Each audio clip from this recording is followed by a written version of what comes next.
Nell'estate del 1976 più di 7.000 scout raggiunsero il Friuli per contribuire ai soccorsi delle zone terremotate. In mostra Udine documenti, immagini e testimonianze. Vediamo. Tra il maggio e l'autunno inoltrato del 1976, oltre 7.000 scout raggiunsero da tutta Italia e anche dall'estero il Friuli colpito dal terremoto e offrirono il loro aiuto.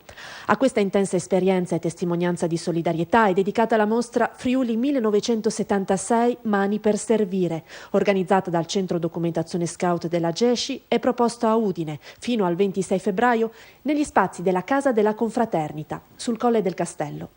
Visitabile il sabato e la domenica dalle 10.30 alle 12.30 e dalle 14.30 alle 17, l'esposizione raccoglie molti documenti, immagini, testimonianze. La mostra vuole essere sostanzialmente una testimonianza del lavoro operoso di oltre 7.000 scout che sono intervenuti in Friuli a partire dal maggio e fino all'autunno inoltrato del 76. Lei ha vissuto quei momenti, qual è la sensazione e il ricordo più intenso che per primo le viene in memoria?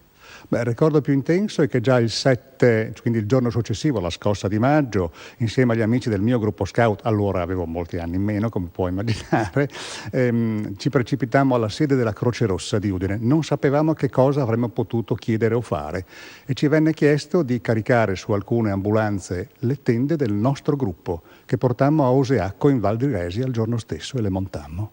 Grandissima la solidarietà, immagino anche le sensazioni che prova adesso vedendo la situazione in Centro Italia.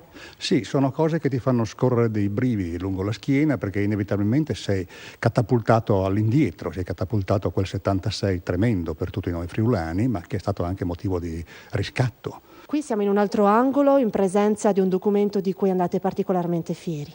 Sì, è il riconoscimento che venne dato agli scout a Zamberletti, l'uomo giusto al momento giusto, molto apprezzato da noi e che seppe apprezzare il lavoro silenzioso fatto dagli scout allora.